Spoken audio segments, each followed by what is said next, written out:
As part of my presentation, I'm going to give you a very global, broad overview of the mining sector, some of the key ways in which the landscape is changing, including a shift to critical minerals, and how miners are addressing some of the key challenges today, challenges like productivity and safety, and the need to reduce greenhouse gas emissions on mine sites. As a way of introduction and a few headline numbers, and something of an agenda really for the points I'm going to go through later. Firstly, when it comes to mining, one of the key challenges is resource development. Finding new mines is becoming harder and harder. It's much harder to find deposits now than it used to be. It's very hard to find deposits with ore grades, given that they've been declining.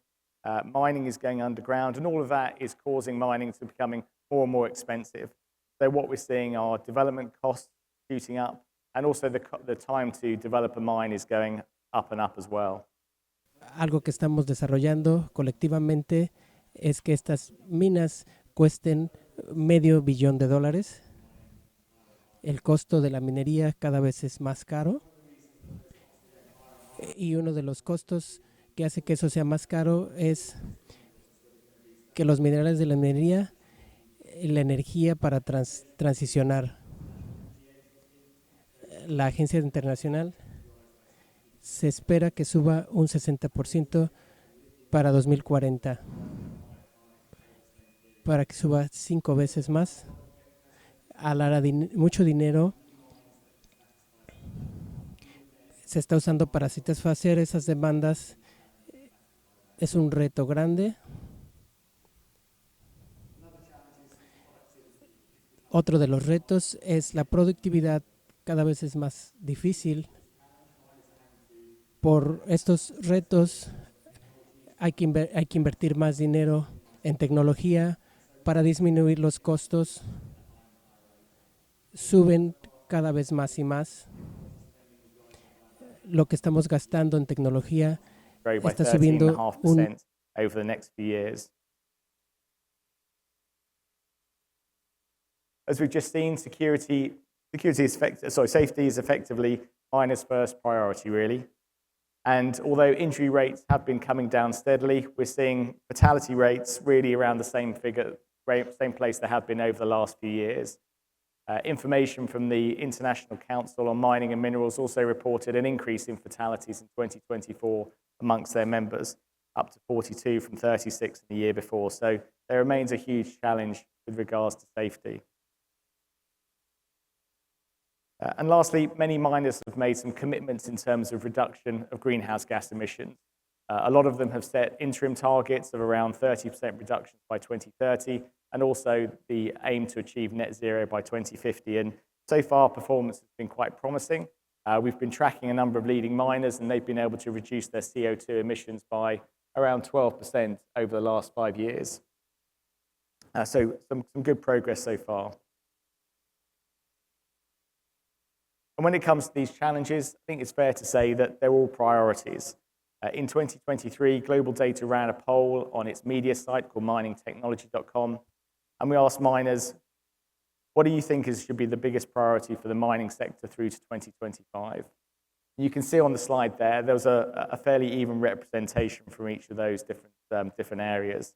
Slightly higher in terms of reducing emissions and in terms of increasing exploration. Those were fairly important areas at the time, but safety, productivity, production, transition metals as well, they were also chosen by a reasonable share of respondents.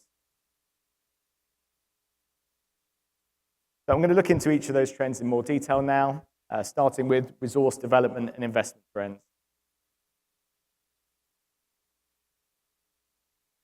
As background, we've seen a steady improvement in the mining sector over the last 8 to 9 years. I know many of you have been working in mining for quite a long time. Personally, I've been analysing the market for about 15 years now, and I remember 2016 as being something of a low in terms of the mining sector. Thankfully, things have improved a fair amount since then. We've seen demand increasing, and that's improved commodity prices, as you can see on the left. In turn, that's helped to improve share prices and also revenues for mining companies. So there's been a fairly steady upward trajectory over the last 8 to 9 years. It hasn't been all smooth, of course. We had COVID, particularly in 2020, 2021, and that impacted pricing. And we've also had oversupply of things like lithium and nickel, which has caused a bit of a dive in prices there. But overall, mining has been on a fairly positive trajectory over the last few years, and now it's generating over $2 trillion a year and accounts for over 2% of global GDP. And as prices have risen and demand's risen, this has supported increased investment in existing and new mines. This year, 2025, tracking these 20 major mining companies, we're expecting capital expenditure to rise by 10%, and that follows a 9% increase in 2024. Now, there are many drivers for rising capital expenditure, but some of the major ones are that shift towards critical minerals and the energy transition. We're seeing major spenders like BHP and Rio Tinto, for example, putting a lot of money into copper, Rio Tinto a lot into lithium as well. We're also seeing a lot of funds being directed towards decarbonisation and ESG, so technologies that will help to reduce emissions, but also tailings management investments as well. And all that's helping to push up CapEx by double digits this year. Another reason for higher capital expenditure, of course, is the decline in ore grades. It's increasingly difficult to find new mineral deposits that are feasible to extract economically. All the best deposits have been found, and we're seeing average grades for copper and gold coming down quite considerably, dropping by 15 to 25% over the last 15 years. And that's obviously pushing up the CapEx requirements. And that's being compounded as well by ore being increasingly in less accessible places and at greater depth, with mining moving underground a lot more. And of course, this means more development CapEx to build mines, but also more sustaining CapEx as well to maintain that output, given more material has to be moved per ton of ore. On the right, we're showing some numbers in terms of the number of years it takes to take a mine from the start of the feasibility stage through to operation. This is based on a sample of mines that we've been tracking over the last 10 years. Between 2015 and 2019, it was taking on average 4.38 years to go from feasibility to operation for the mines that started in that period. Then later, 5.3 years. Now, for the mines that we're tracking that are currently in feasibility and construction, the average age of those by the time they get through to operation is 8.8 years. So that's compounding the issues as well for miners, given the length of time it's now taking to get a mine to operation. And that's just from the feasibility stage. There have been other studies by other organizations that have looked at the entire development period from discovery through to production. And the average time for all those activities is now averaging between 15 to 16 years, so a very long time for mining companies. At the beginning of the presentation, I mentioned the figure of $0.5 trillion, which is the potential capital expenditure that could be spent between now and 2030 in developing mines. And at Global Data, we're tracking these 1,100 mines that have a high or medium likelihood of developing into producing mines. And the biggest proportion in terms of capital expenditure is in North America. You can see that in the chart on the left. But Latin America is not far behind. This region has almost $100 billion in potential capital expenditure across nearly 200 projects that are at the feasibility, pre-feasibility, and construction stages that have the potential to progress to production in the next 5 years, with all things progressing well. Of these projects as well, around 20% are already under construction. And regarding what I was mentioning as well about critical minerals, you can see how that's manifesting itself in terms of the commodities that are being produced. A very large portion of all of these mines are copper, gold, and lithium, and they're obviously going to make a big difference to overall production of those commodities.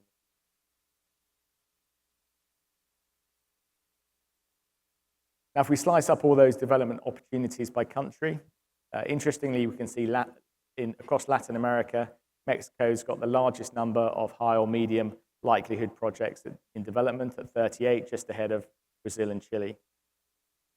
That said, in terms of overall size and spend, Argentina and Peru account for almost half of the region's total capital expenditure. Mexico has around 13%, and that's fifth after Chile and Brazil. I've listed some of the major projects on the right-hand side there, quite a few that you can see in Argentina. And aside from two, all are copper, gold, and lithium mines. Here in Mexico, you can see The El Arco mine, that's a potential copper mine with production capacity of about 190,000 tons of copper, so could potentially be a very significant contributor to the Mexican copper production, accounting for about a quarter of what Mexico is producing at the moment. And as these projects are developed, we're expecting to see a slight shift in the commodity mix in Latin America. This region's long dominated the silver production, as we can see there, with over half of global silver produced in Latin America. It's also fairly significant in terms of copper and lithium, and obviously as more mining continues in copper lithium, we're going to see those shares improve as a part of the region's overall commodity mix. As you can see there, copper production in Latin America accounts for about 41% of global output at the moment. The largest part of that is coming from Chile with about 16%, then Peru with 30%, Mexico 7%, and Brazil 4%. And there's plenty of new mines that are emerging which are going to continue to develop and maintain that share. Here in Mexico, for example, we've got the Media Luna mine, which has recently commenced, and also El Pilar. Elsewhere, there's Codelco's Rayo Inco, Antofagasta's Los Bronces Andina expansion in Chile, and Peru's upcoming Toromocho, Tía María, and Chalcobamba mines, which are going to be invested in as well. And while that's moving along quite nicely, the lithium sector is also has great potential for growth, and that's particularly in Argentina and possibly to a lesser extent in Brazil. Overall, Latin America has a very sizable share of lithium production. It produced 80,000 tons of lithium in 2024, and Chile accounted for the majority of that, around 2/3. But Argentina is emerging as a very fast-growing market. If all mines continue as projected, then we'd expect over 20% per year increase in lithium production through to the end of the decade in Argentina, which would mean that it passes both Chile and China in terms of production, making it the second largest lithium producer in the world after Australia. And there are some major projects driving that, such as Hombre Muerto West and Sal de Vida. Brazil as well has got some good potential. And again, if all projects proceed as expected, then its share in the region would go from 11% up to 17% by 2030. And as this trend in terms of copper and lithium production continues, that's going to help develop things into the next decade as well. What we're seeing is quite a shift as well in terms of the mix of commodities. What we're showing here is the proportion of each commodity in operation versus the proportion of those commodities, or the share that those commodities account for in mines that are in exploration development. And you can see here that mines in gold, silver, copper, lithium all have much higher shares of the overall portfolio of commodities in development and exploration than they do in operation. So we can see an increase in terms of the shift in commodity output into those areas in years to come, much flatter in terms of zinc and lead. And there's an interesting contrast here which reflects what's going on in the whole world. You can see here that lithium, for example, very low share of operating mines, but higher share of developing mines, whereas you compare it to coal, its share of operating mines is higher than those in development and exploration. And that's the same worldwide.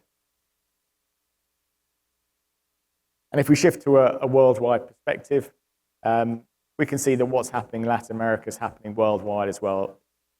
Flipping this round to look at companies, if we look at all the mining companies and what proportion of their mines and projects are in critical minerals compared to non-critical minerals, we can see that the share of their operating mines in critical minerals is much lower than the share in development and exploration, which we'd expect given the investments that are going on in developing and then producing more critical minerals. There's a pretty clear difference in some of these, particularly Rio Tinto, for example.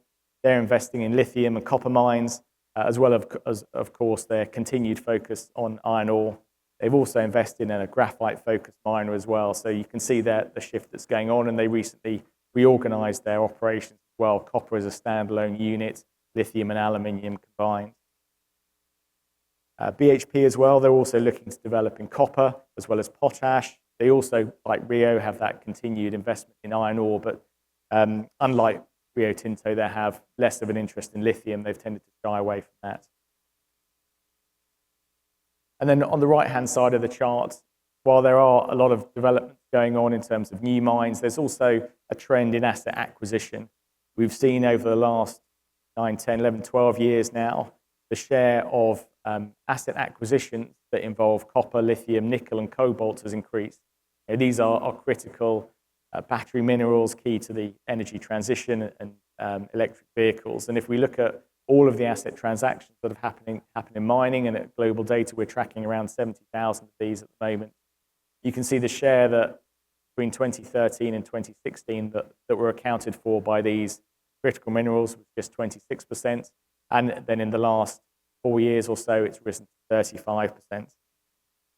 And although initially it was mostly copper deals amongst that share, increasingly lithium has become a more important part of that. And while some of the initial deals were, the billion-dollar deals were copper mines, and we're increasingly seeing more money spent on lithium. In Argentina, Rio Tinto acquired the Rincon lithium project for $825 million in 2022, and then they recently acquired Arcadium Lithium for $6.7 billion. So a lot more money going into those critical minerals. And as we'd expect, with all this investment going into new mines, we'd expect a reasonable increase in mining activity as well. In terms of mining activity, we're measuring this by run of mine, so the material that's being moved on the mine site. And overall, we can see an increase of 3.8% a year between now and the end of the decade, and that compares to 3.4% globally, so effectively more mining activity happening in this region. And it's also an increase on what's happened in the first half of the decade at 2.8% a year. So new mines coming on stream, but also more material being moved to get to every ton of ore or every ounce of gold. Across the different markets, Chile, the largest market there, is expected to show steady growth. It's going to continue to be the world's largest copper supplier and also a major lithium producer as well. And there's plenty of new projects coming up to support that growth. Peru as well, they've seen some sustained investment and exploration activity. We're expecting faster growth there. And with Brazil, those three countries are expected to account for about 75%, about 3/4 of the output in the region. Brazil, much more iron ore focused, with steady growth there of about 3% in iron ore production specifically, even with challenges that might come from other markets such as Guinea. One exciting market, of course, is Argentina. While it's small at the moment, it's got the potential to grow by 26% a year through to the rest of the decade. It's got a large number of underdeveloped copper and lithium projects. We saw quite a few projects in one of the earlier slides there, and they're attracting quite significant investment. And there's plenty of projects that could materially lift the country's output as well into the next decade, as long as they get financed and committed. A big driver of that has been the RIGI program, the incentive regime for major investments, made it a very investor-friendly environment, and that's going to help to drive growth in the region, with private investors also very critical to the development of infrastructure as well to support the mining development. And then lastly on this section, just turning to Mexico specifically, it's the global leader in silver production, accounting for over 1/5 of global supply, and we expect it to remain in that position. It also ranks quite high in terms of lead and zinc production. In fact, we expect it to rise from 7th position to 5th by the end of the decade, overtaking Peru and Indonesia, and for zinc as well to rise from 5th to 3rd for that, thanks to several upcoming projects. Its copper output as well is also emerging. We're expected to grow by 4.2% a year, helped by various developments such as Torex Gold's Media Luna, Grupo Mexico's El Pilar, and Teck Resources' San Nicolas mine as well. On top of that, it's also got substantial lithium resources that are around 1.7 million tons of measured and indicated resources, according to the US Geological Survey. And it also even has potential for rare earths. There's been deposits that have been found in several states. So although it will depend quite heavily on certain commodities, there's potential for Mexico to contribute more broadly to the global supply chain of critical.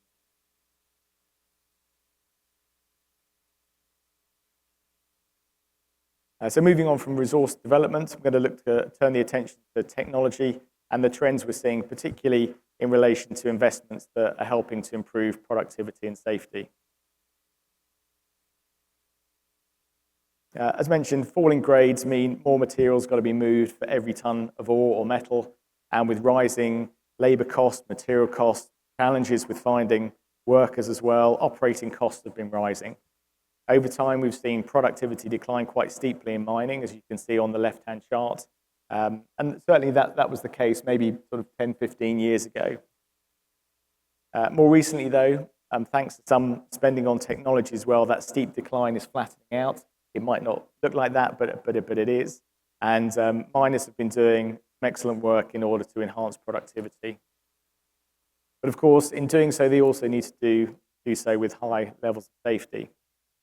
Based on the safety performance of 56 mining companies that we've been tracking over the last 5 to 6 years, there you can see the average number of fatalities has kind of hovered around the same level, around the 3 mark on average since 2020, following the 2019 Brumadinho disaster. And as I was mentioning at the beginning of the presentation, data from the International Council on Mining and Metals is showing that for their 27 members, fatalities even increased last year. So even though we are seeing that reduction in terms of the injury frequency rate, and even when we look at those 56 mining companies, more and more mining companies are actually recording 0 fatalities. Safety is a major challenge, and that's particularly the case in Africa, as you can see on the right. This data again comes from the ICMM, and Africa it's got the highest fatality rate across all members of the organization. Latin America, a lot safer in 4th. And overall, of the 42 fatalities, half of those happened in Africa last year, with much fewer, just 10 fatalities amongst the 27 ICMM members in Latin America.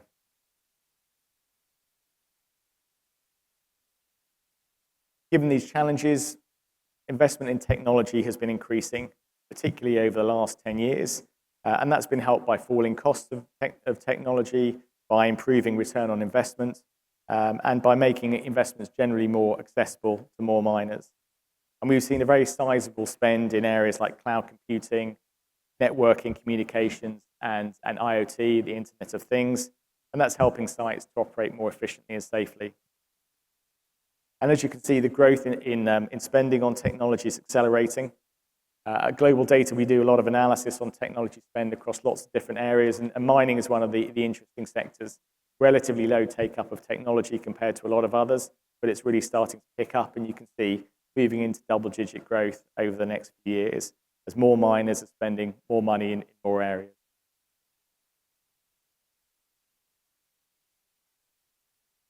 And I'm sure we've all heard a lot about artificial intelligence in recent years, and this is something as well that we're seeing increasing interest in from the mining sector, and it's expected to become much more widely used over the next few years.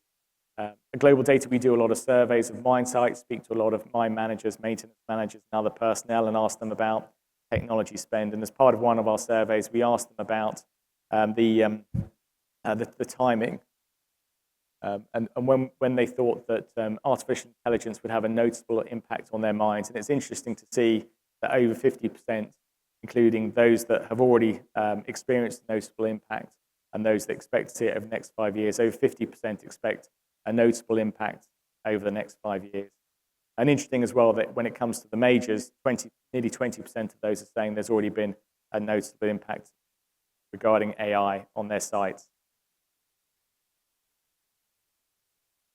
Another survey we do every year, we ask mining companies about the degree to which they've invested in certain technologies. There's a larger list than this, but I've just selected the ones related to mobile machines and asset management here. And we can see a relatively high share of miners have already invested, either fully invested or considerably invested in areas such as mine management software, predictive maintenance for mobile equipment, and collision avoidance. And although you can't see this here, this is just a snapshot from the latest year, the shares that have invested has increased over time. We've been doing this survey for a number of years, and if we look at this particular survey, the share that had fully invested or considerably invested in predictive maintenance was 48%, and that was up from 40% in 2020. And that's the global figure. Latin America is actually around the same mark as well, so very similar to the global number. And that's been helped a lot by things like the falling cost of sensors, increased computing power, and also the clear return on investment coming from those areas. A few years ago, there was a case study of a particular mining company, a gold producer, and they implemented predictive maintenance on their fleet, on their mine, and they were saving $500,000 a year and reduced the number of failures from engine brake or suspension issues by 30%. And I imagine some of the savings that miners are seeing now are even more significant than that. And then for collision avoidance as well, that's also been growing. The most recent survey showed that those that had considerably invested or fully implemented collision avoidance was up to 47% of mines, up from 38% in 2020. And that's not just through the return on investment people are seeing or the lower cost of these things relatively, but also through places like South Africa where it's become mandatory. And another question we ask as well is about their future intentions. So we ask them about whether they plan to invest more or invest for the first time in these different technologies.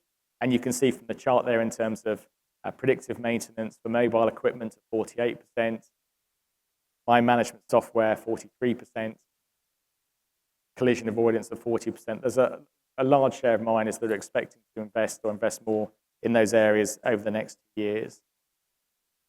And of all the different technologies, there are reasonable shares looking to invest as well in areas like autonomous equipment or battery electric, but take-up has been relatively slow so far with those. On the right-hand side of the chart, you can see in terms of some of the incentives and the barriers to investing. Miners are obviously incentivized to invest in areas like battery electric equipment because it's going to have a big impact on reducing greenhouse gas emissions. They also have lower operating costs. They help to reduce ventilation costs in underground mines and lower maintenance costs as well compared to the internal combustion engine counterparts. But of course, there are also barriers. The most significant of those is the higher upfront cost of investing in the battery electric vehicles themselves, in extreme cases twice as much as diesel-fueled ones, and the infrastructure requirements that are needed. Electrification of mining fleets requires very robust infrastructure, including charging stations, low carbon generation capacity and energy storage systems, and the remote location of many mines can make that even more challenging. Other considerations as well are things like the long charging times compared to refueling. We had one comment from an interviewee, and they were saying that if the equipment's standing still, then you're going to need more equipment to do the same job. Fortunately, to some extent, those challenges are being addressed, for example, by mobile charging solutions, quick change, battery packs, and retrofitting as well is now feasible to offset the high purchase costs of battery electric machines. And at some recent events that we've been to, also seeing a leaning towards more hybrid models as well, as opposed to fully electric. So helping given those challenges of charging and uptime concerns. And even beyond battery electric equipment as well, there's other considerations such as hydrogen and use of renewable diesel, and they're growing in terms of their commercialization.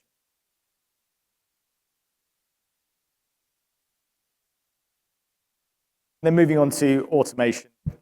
Obviously, your autonomous equipment is only ever going to suit certain mines. There's connectivity issues, high capital costs, integration with legacy systems, and also a fairly uncertain return on investment as well for smaller mines. But where it has been adopted, companies have reported 15 to 20% increase in productivity, as well as a 90% increase in haul track accidents. And as you can see on the chart on the right, the number of autonomous trucks, autonomous surface trucks, has been increasing quite steadily and also accelerating a little bit as later as well. In Australia, out of those 1,000 trucks, they represent about 15% of all surface trucks. So around 15% of all trucks in Australia are already autonomous or autonomous ready. And there's been something of a surge recently in China as well. They now account for over half of all autonomous surface trucks. But it's still fairly concentrated. You can see just 7 countries account for 98% of all autonomous surface trucks. And here in Latin America, you can see Chile has the largest number, and even within Chile, that number is fairly concentrated. Those 208 trucks are just at 4 mines, or sorry, 75% of those 208 trucks are at just 4 mines. And although we expect a steady increase in the growth of fully automated equipment, Given the limited penetration of these machines, OEMs are starting to introduce machines with more practical, partial, autonomous features as well that can be commercialized in a much shorter time frame. So we'll see that will continue to push up the growth in automation over the next few years.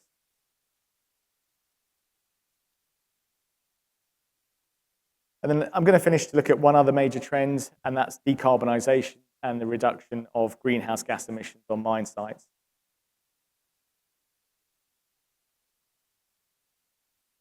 Miners have been very focused in recent years in reducing their Scope 1 and Scope 2 emissions.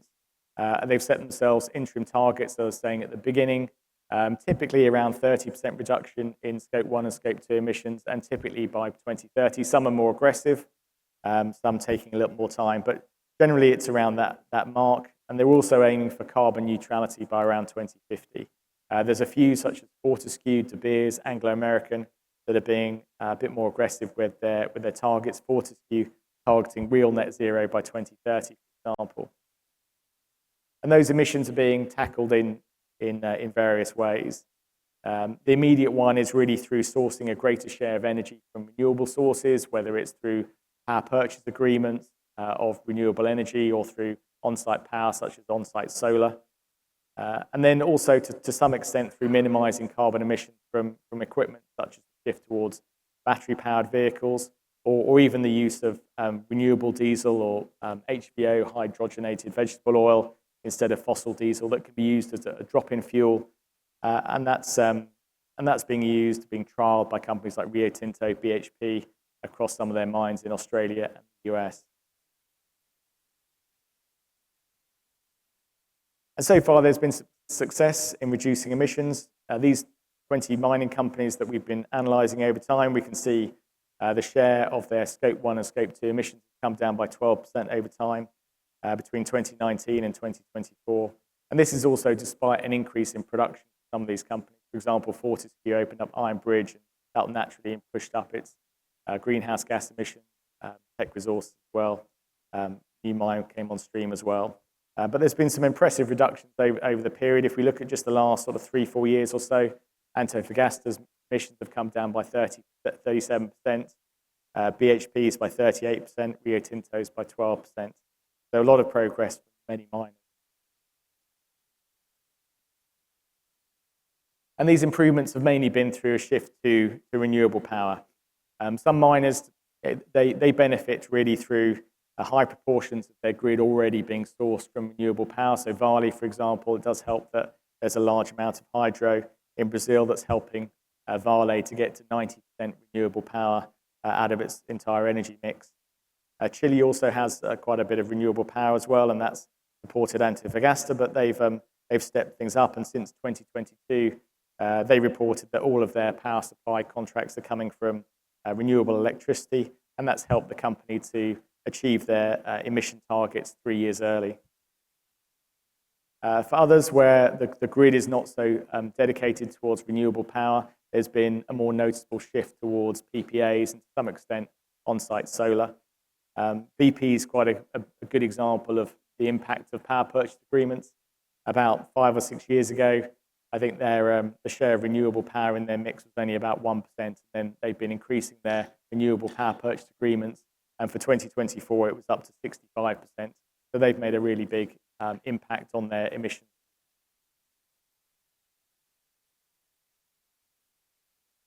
Achieving more significant reductions, though, that's going to take a lot more time.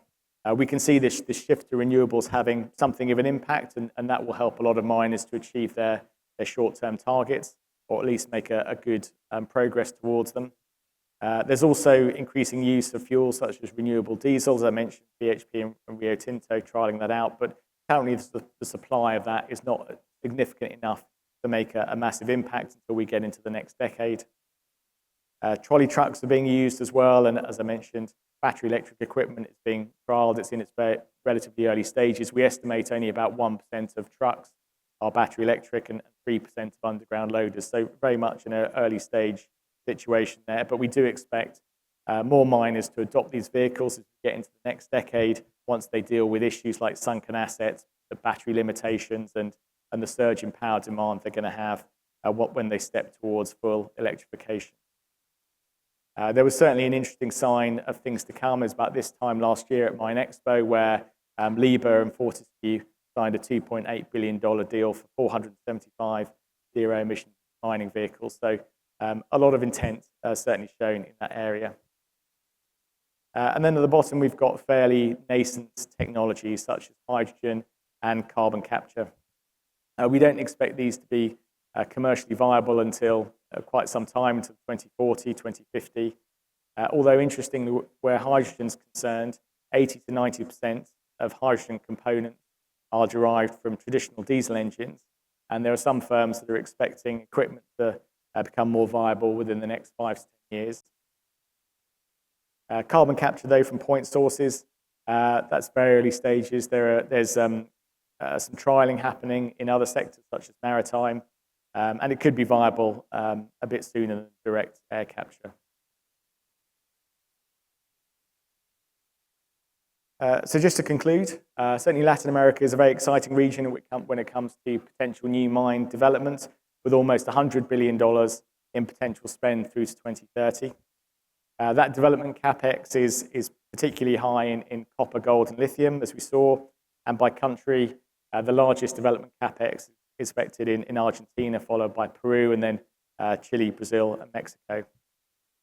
And that rising investment is going to help to push up overall mining activity by 3.8% a year over the next 5 years, compared to 2.8% in the first half of the decade, and keep Latin America above the global average in terms of overall mining activity growth.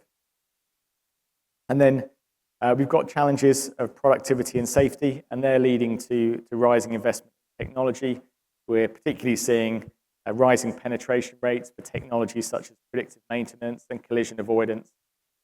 And although it's across more selected mines at the moment, we're expecting greater adoption of autonomous equipment and investment in AI generally as well over the next 5 years or so. And then when it comes to the environment, the rising use of renewable power has certainly helped many mining companies to get very close to their interim greenhouse gas targets. And although things like the adoption of battery electric equipment is going to take more time, we're expecting a big impact from that in the next decade.